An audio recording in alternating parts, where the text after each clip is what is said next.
Shanti. Good morning, Sister Denise. At this time, thank you for joining us in our second session of the topic, Integration, Balance, and Responsibility. And so as you promised, this afternoon, you will bring us to a deeper level of this subject matter. So, Sister Denise. Thank you so much, Sister Rose, and it's lovely to be part of this series and to continue with this very deep subject of integration, balance, and responsibility. So I think everyone who is with us is in the knowledge, and you are making sure that you meditate and you study the Murlis every day. So I will make some reference to the Murli of today. Today is Sunday, so it is the Avyakt Murli. There are some words in the Murli that I would like to flag. And there are words which Baba uses that get translated in a variety of ways. So you always have options when you are interpreting a word, especially a word that refers to a concept, a very deep spiritual concept. And one word that was there is Swaraj. And the literal translation of Swaraj is self-sovereignty. But translators know that if you translate something literally, that's not always the best way. We have to look at what does it mean. So with the whole of the knowledge, we are all the time having to interpret it. What does Baba really mean by the various different words that he uses?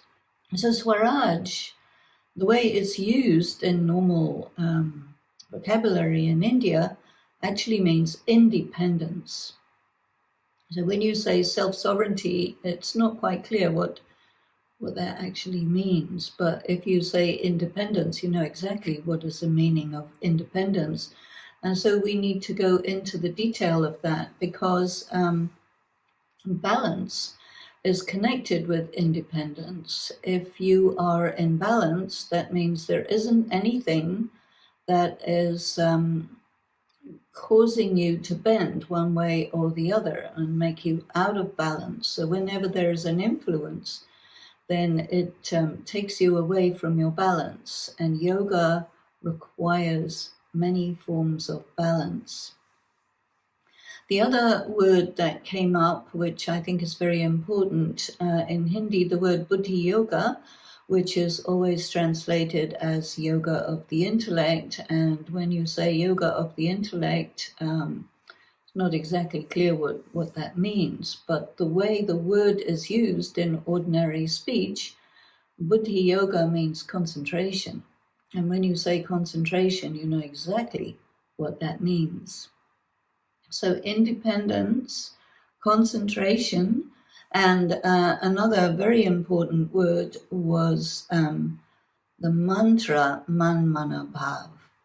The Man-Mana Bhav is the mantra that is called Vashikaran mantra. Vashikaran means the mantra that is the greatest influence and that brings all other influences under its influence. That means it's a neutralizing power. And there are many forces that are acting on us all the time. And so if we have a neutralizing force to neutralize all those forces, then we are ahead. So we need to look at some different meanings of this word Man-Mana Bhav, and you can split up the word into different parts, 3 parts, basically man, again man, and bhav. And bhav means perception.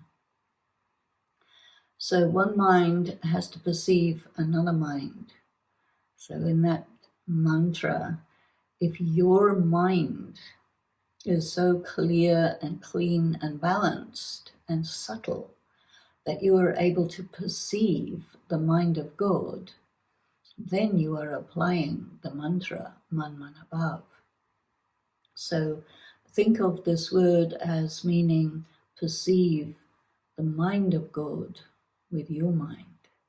And what goes on in God's mind, what goes on in your mind, and how to bring us to a point where what's going on in God's mind is something I can perceive, and what's going on in my mind is synchronized with what's going on in God's mind. And then you can be actually an instrument of God, and you can also be an effective student of God, because God is the teacher and he's teaching us something very subtle, which requires us to be on the same page as God, which requires us to be with God, not just emotionally, but also in terms of where we stand, comprehension, the same angle of how we view reality, this kind of thing. And then if we do that, then we're able to much more easily apply the teachings. Then he used the word control, and generally he uses the word control in English, because the Murli is a mixture of many languages, and English and Hindi are the main ones.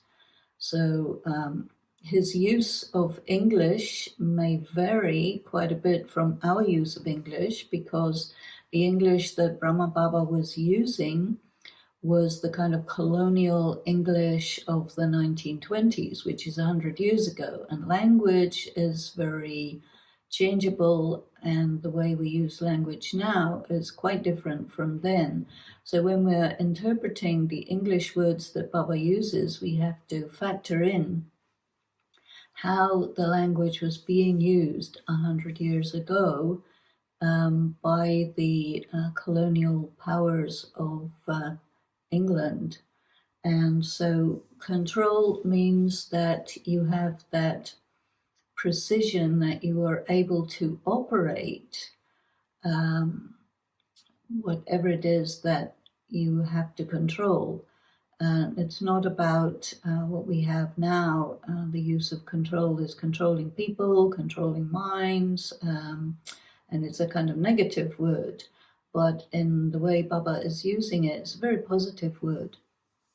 So he's talking about this, I think it would really fall under the word responsibility. Are we fulfilling the responsibility of the requirement to control what's going on in the mind, to control how the intellect is functioning, and to have control over which sanskaras are functioning or dominant as you operate in your life.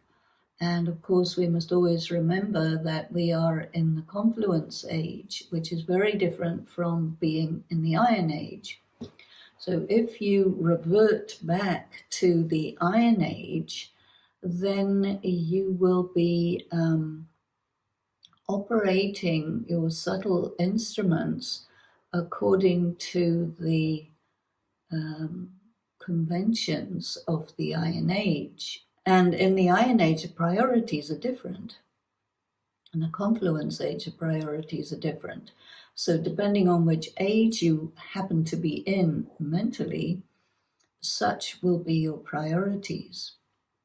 So when we're looking at integration, balance, and responsibility, we must be aware that it involves being in the confluence age, which is overlaid upon the Iron Age. So now that we are quite familiar with technology and graphics and all this sort of thing, when you put two pictures on top of each other with a variety of percentage of transparency of those pictures, then you can see both pictures. Maybe one is clearer than the other. If you put both at 50%, then they're like that. So the percentage of our sense of being in the confluence age, while it is overlaid upon our perception of what's going on in the Iron Age, is something that we need to bring into a balance which is appropriate and workable. And anything that involves balance is all the time getting shifted. So the amount of attention you give to what's going on in the Iron Age has to be balanced with the amount of attention you give to what is the understanding that you have vis-a-vis what goes on in the Iron Age while you are in the confluence age. So we're balancing this confluence-aged Brahmin consciousness with your role that you play in the Iron Age, and which is also connected with your karma and karmic accounts. So one of the important functions of the consciousness of the confluence age is to control the amount of power your karmic accounts have over how you feel and what you do and the decisions that you make.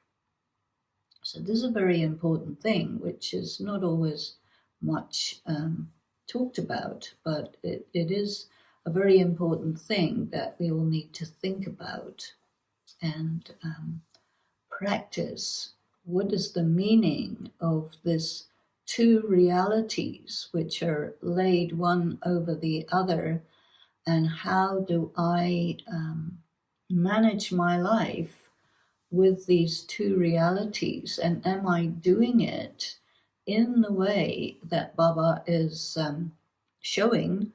Have I understood, or am I still yet to understand? And this is all about the third eye as well. So the third eye is the instrument we have which is able to see these two realities and operate with these two realities as we move through day by day our lives. So we have to think about this. One of the things that he talked about in the Murli, which is connected with this confluence age consciousness, is the choice to activate the elevated sanskaras. So the percentage of which you are in the consciousness of the confluence age will also indicate the percentage of which you are calling into action the elevated sanskaras. So we need to also really look at what is the meaning of sanskaras. And I wanted today to continue with the elements of Vishnu. And yesterday we talked about the lotus, and we talked about the mace a little bit. And the other two, one is the conch shell. And the conch shell normally has to do with speech, but there is speech that comes out of your mouth, and there is another kind of speech, which is the thoughts that you think in your mind as a kind of speech, because you have self-talk, you have inner thinking. The thoughts that you think is like you talking to yourself. And whatever you choose to say to yourself, that's your decision. But some people, they don't get this right, and they come, instead of being in control of what they think in their inner talking to themselves, they give away their power and they play back the voices of other people who would be telling you things that actually diminish your sense of being the master, the self-sovereign. The person who's independent is no longer independent because you're under the influence of words that other people said to you, which you internalized, which are actually designed to weaken you and to reduce the amount of independence that you have. And then you will replicate their attempt to limit you, and you will limit yourself. And this is an extremely unhealthy thing to do, but there are a lot of people who do that. And what causes a person to do that is that they have not stabilized in their independence. There are a number of words that Baba uses that contain the word swa, and the word swa means self. So there is swabhav, and swabhav is generally translated as nature. And what do you mean by nature? That varies from age to age. So in the 1920s, people used to use the word nature in English rather a lot, but in the 2020s, they don't.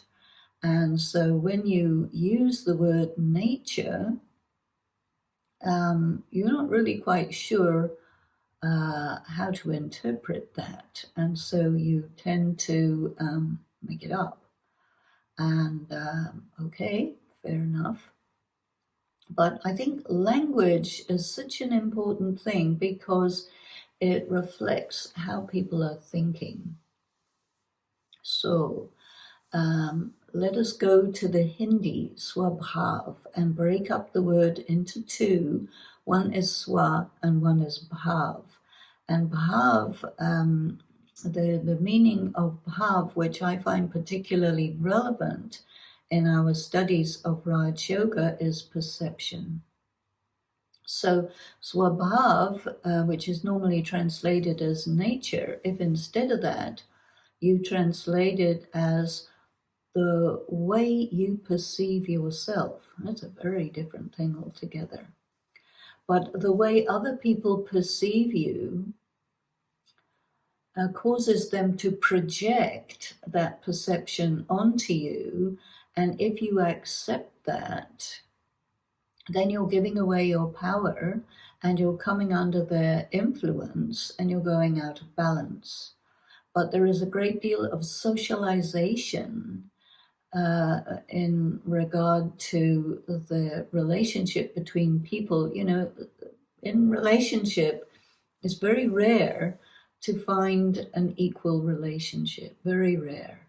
It's usually someone wants to be the dominant one and someone wants to be or someone accepts to be the dominated one. So when someone projects their perception of you onto you, their perception of you is filtered by what they want. And one of the points in the Murali today, which I think was very important, is that your job as a student of spiritual knowledge is to discern people's desires. Because if you can discern what people's motivations are, then you can respond not to what they do, but to what their motivations are, which is why they're doing what they are doing. But if you take what they're doing at face value, then you come under their influence.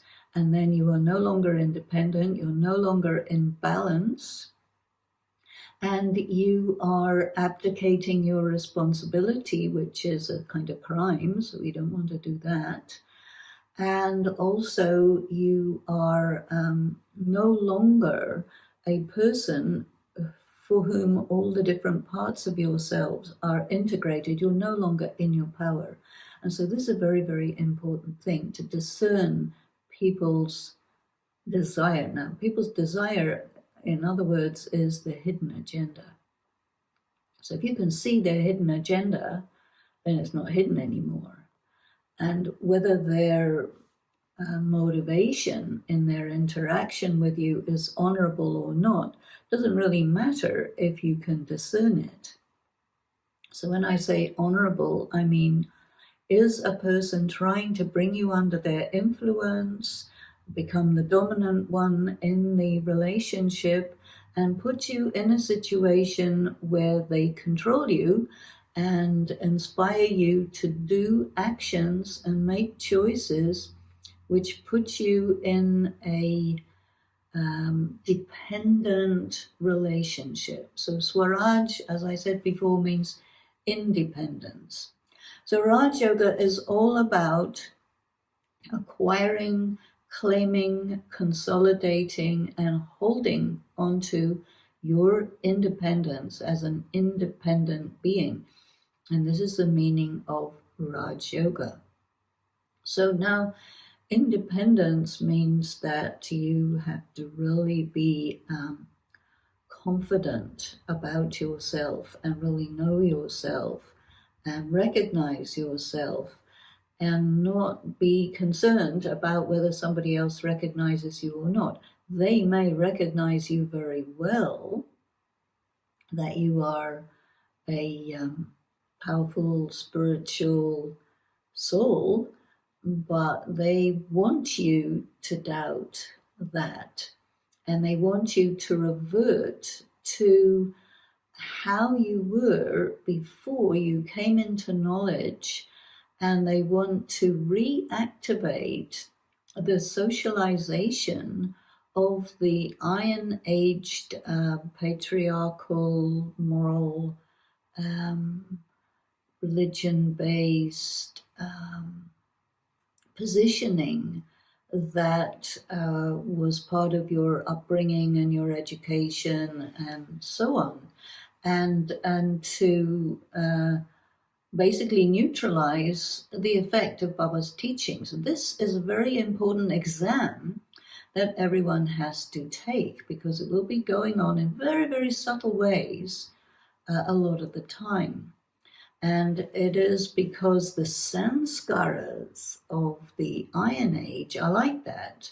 You have two options. You can either be a predator or prey, up to you. And if you are a predator, that means you have to be in your anger, in your arrogance, in your illegitimate authoritarian attitude. And if you are prey, then you are submissive, you are giving away your power, you have doubt in yourself, you want people to approve of you and love you and like you. And so these two things that are the ways of the Iron Age, that is not something that the confluence-aged consciousness person is particularly interested in. That has been going on really powerfully in the culture, all the cultures of the world, for at least the duration of what we call the Iron Age, 1250 years. Because it was really at the beginning of the Iron Age that all these things got consolidated. And whether you are in the modern society or whether you are in the what we call the primitive societies, the same thing is going on. It's all about predators and prey or victim.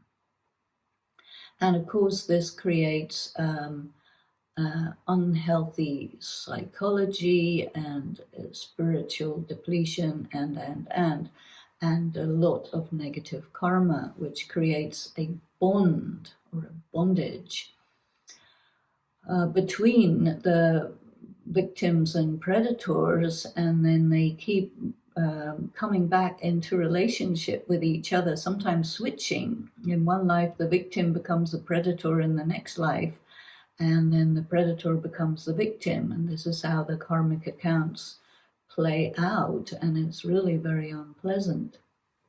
So this is one dimension of reality that is going on, that is the Iron Age, and there will be people who represent that reality who will come into connection with you and who will interact with you in such a way to pull you into that reality. And their job is to neutralize the effect of all of this teaching and practice of Raj Yoga. And in that way, you get trapped and you come into bondage. So this is something we need to look at, because our responsibility is to discern the hidden agendas, the intentions of other people who play perpetrator and push us into playing victim, or who play victim and push us into playing perpetrator. So what we want in the confluence age is to be independent, and our relationship with each other is called fraternal. So in terms of the laws of karma, fraternal relationship is equal.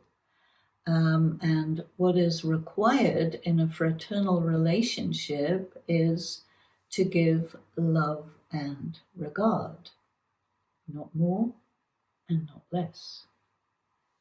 And the confluence age is all about having interaction with people where there is no bondage. And yet, the impact of the Iron Age is to activate your sanskaras, the sanskaras of the Iron Age, where you easily fall into those ways of behavior that are all part of your conditioning and socialization of the Iron Age, and it is all over the place. And that includes in the way that BKs relate to each other, because every BK is studying this number-wise, and every BK has their own interpretation of the knowledge, and there are many, many who will integrate the Iron-aged approach to things and call it confluence aged, so that they can fulfill a hidden agenda that is part of their Iron-aged sanskaras, but which they will present to everyone as being confluence aged. And then your conscience will raise a few red flags, and you will say, well, I'm not comfortable with this. And then you will be told, no, you have to be obedient, and you have to be cooperative, and you have to allow people to take you away from your independence, to distract you from your concentration on God and His knowledge and yourself, and to get you to give away your power. So this test is going on all the time, and I want to also talk about what we need to do to get through this test, so that we are, again, back to the lotus, in the world of adverse circumstances, the muddy water, the polluted water, but yet independent of that and balanced. And this is a very tricky thing to do, because what happens when you say to yourself, okay, let me come into my independence. When you come into your independence and other people who would like to control you lose control over you, they will give you a hard time. and they will be very strong in what they do and say to discourage you from being independent. So if you want to be independent, you also have to be able to activate your sanskaras, which Baba calls your elevated sanskaras, because if you become independent and you're still in your iron-aged sanskaras, that is going to fail really badly. And so this is why we need to really be aware about how to activate the elevated sanskaras. Now, the confluence age is this overlaid period of time, and what is overlaid is consciousness. Confluence age is a state of consciousness. And when you're in that state of consciousness of the confluence age, of course, you have to rotate the cycle. And Swadershan Chakra Dhari is usually translated as spinner of the cycle of self-realization, but you can't do much with that. What it also can be translated as is you take possession of all the aspects of the sanskaras that have operated through you from the beginning of the Golden Age until the end of the Iron Age. So you have to look at it like that. So the confluence age means that the influence of iron-aged sanskaras is getting constantly, progressively, systematically, and regularly diminished, and is getting replaced by an invocation of your golden-aged sanskaras. So the golden-aged sanskaras are defined in what is called the praise of a deity. So the praise of a deity is said to be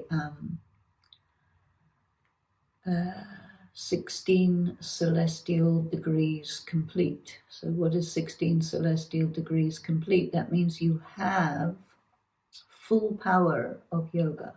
16 celestial degrees complete corresponds to the full moon. And the full moon is when the moon is oriented in such a way that you are able to see the light of the sun reflected in the complete disk of the moon. So that is 16 celestial degrees complete. And it means that a person in the confluence age who is really in your self-sovereignty must have full yoga power. So therefore, there's a lot of attention on that.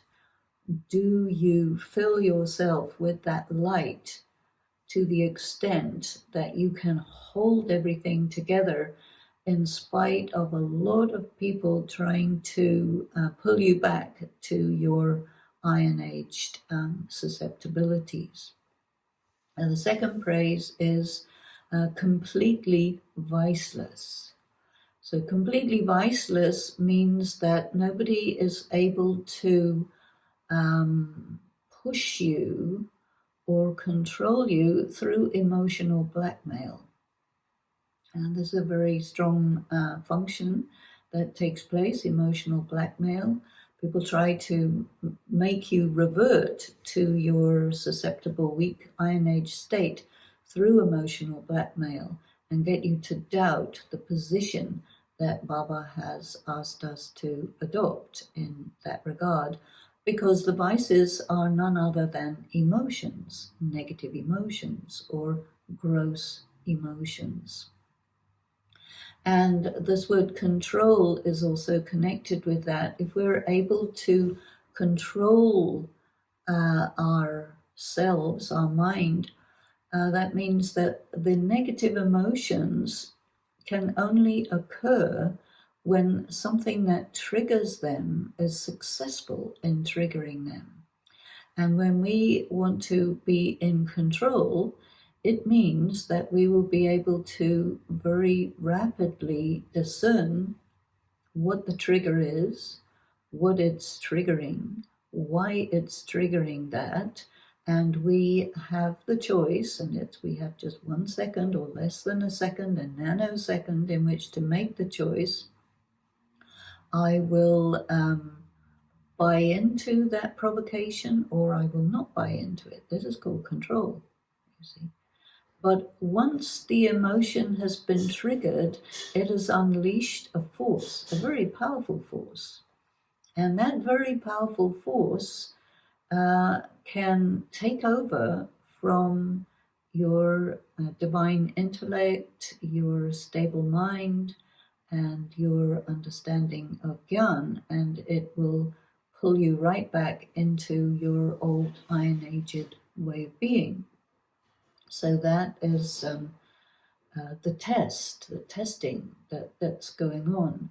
And so when we are completely viceless, it means that we recognize the triggers, we don't buy into them, and we maintain who we are, stay in our power and balanced regardless of those triggers which may come from people, from circumstances, from situations, places, all sorts of things. And a lot of this triggering will happen from within the Brahmin family because you're a lot more open to influence from Brahmins than from people who you look at as non-Brahmins. And so you will say to yourself, well, this is a Brahmin, therefore what they're doing must be correct. It might be, it might not be, because everyone who calls himself a Brahmin is partly in the confluence age and partly in the Iron Age. And so you have to discern who is in which age when they're doing or saying something.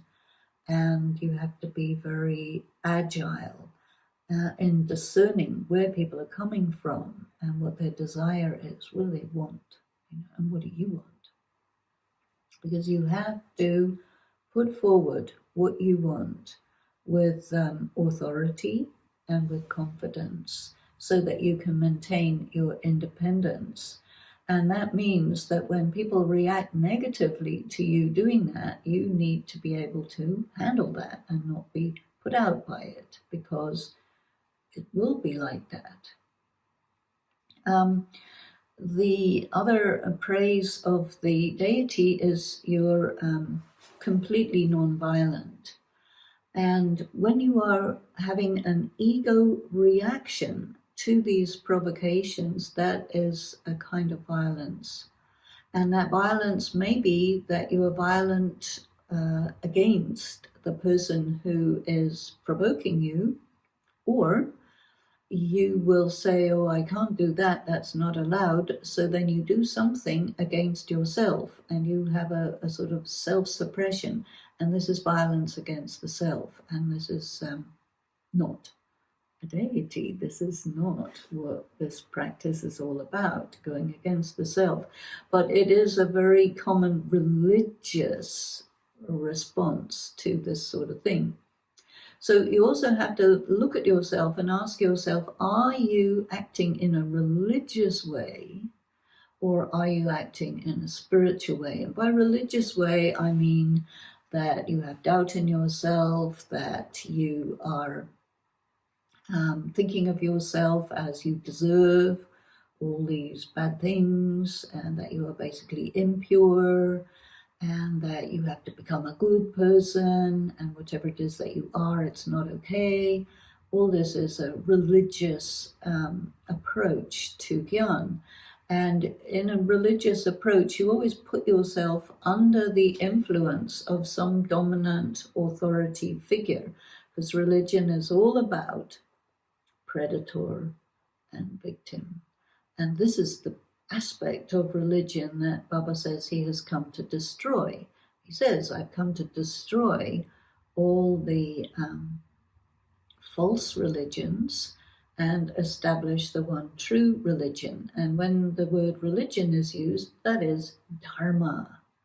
So dharma is another of these words that has a lot of meaning, deep meaning. So one of the words connected with swa is swadharma. And whenever the word swadharma comes in the Murli, it's usually translated as your original religion or the religion of the self. They always use the word religion for the word dharma, but actually the word dharma doesn't really mean religion at all. The word dharma means what you are. So if you are in your swadharma, the religion of the self, as you call it, and instead of that, say that you will be what you are, which is a soul, that means you'll be soul conscious. That's not a religion, that's an identity. So dharma has to do with your identity. And if you are in Swaraj, the independence, you are an independent soul whose identity is I am pure, peaceful, powerful, loveful, blissful being of light. I have control over the provocations that come from the Iron Age. I can discern people's motivation and desires, hidden agendas. I know if somebody's lying or not. I'm independent. And then that is your swadharma. So, and then he says, sit on your seat of self-respect, right? And swaman, that means, do you honor yourself as what you are? Because all these people from around you who do not recognize who you are, and they try to get you to also not recognize who you are and accept to be the victim that you were trained to be, but you are actually neutralizing all this type of training. And the deity praise is also Purushottam, Maryada Purushottam. So whenever you hear the word Maryada, you think about all the limits and restrictions and rules and regulations, but Maryada doesn't mean that at all. Maryada means boundaries. So you have to set up certain boundaries because these limits and boundaries are what you allow other people to be and do in their interaction with you, and you're with them, and what you don't allow. That is Maryada. And Purushottam means that you are the most elevated person. So here come your elevated sanskaras, the sanskaras of the golden-aged independent king who has your own rules of engagement and that you operate according to that. That is Maryada Purushottam. So really thinking about this praise of the deities in a spiritual way, not in a religious way, is very revealing and really helps us to function in day-to-day situations according to who you are. So it's not just theoretical. Because if it's theoretical, it's very nice, you talk about it, but then as soon as you get into interaction, it's all out of the window. That is not spiritual practice, that's being a pundit. And it's very easy to be a pundit, but to actually walk your talk and be what you are as a confluence-aged person with all sorts of things going on to try to pull you away from it. This is what we're looking at here in terms of responsibility, balance. And then when we talk about integration, we have to integrate this understanding of a person in their elevated sanskaras in the confluence age, and then move around in the world of the Iron Age while staying in the Confluence Age. So there's many things there. And one more thing I wanted to point out is an interesting caveat that Baba mentioned in the Murli today, which is rule over yourself, not over others. And that again amplifies this approach, which says, you're either a victim or a predator. So the Iron Age, you want to rule over other people and be a predator. So you want to be in a position of power as a predator. Whereas Baba says, no, your position of power is you rule over yourself. And that means that no one is able to rule over you because you do not allow it. And your maryadas are in place, which make sure that nobody can rule over you. But you have to be in your swaraj, in your independence. You are on your seat of self-honor. You know who you are. You are unable to be provoked by the different emotional blackmails and so on. You are independent of the impact of other people's hidden agendas. You know who you are. You know what you want. You take responsibility for that. But you have to actually have the yoga power, have the inner capacity to do that. Because if you try to do that and you don't have the power, it will really backfire, and you will pay for it. And so a lot of people are afraid about this. So the important thing is to think about it deeply, practice it, and really look at, am I in my power? Have I been accumulating yoga power and good karma so that the voice of my mind is always the voice that comes from being aligned and perceiving the mind of God, Manmanabhav, and not take in the disempowering statements of people who want us to put them in power over us or in authority over us. So I think the message, do not give away your power, but really empower yourself from God. So I will stop there. And let's have a few moments of just silent reflection. And then I like to call upon Rose. If you have questions, you can put them on the chat, and we'll go further. So a few moments of quiet.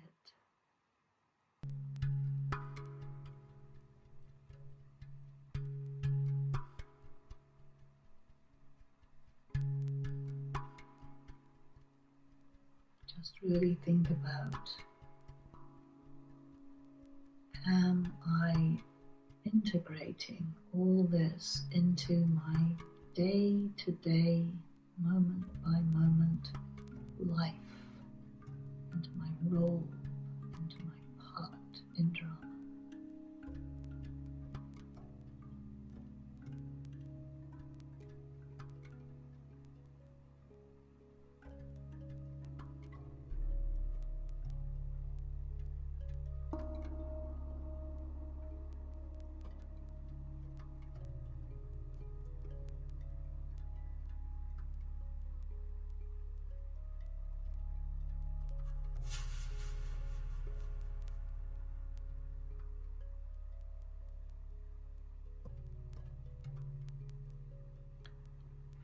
Shanti.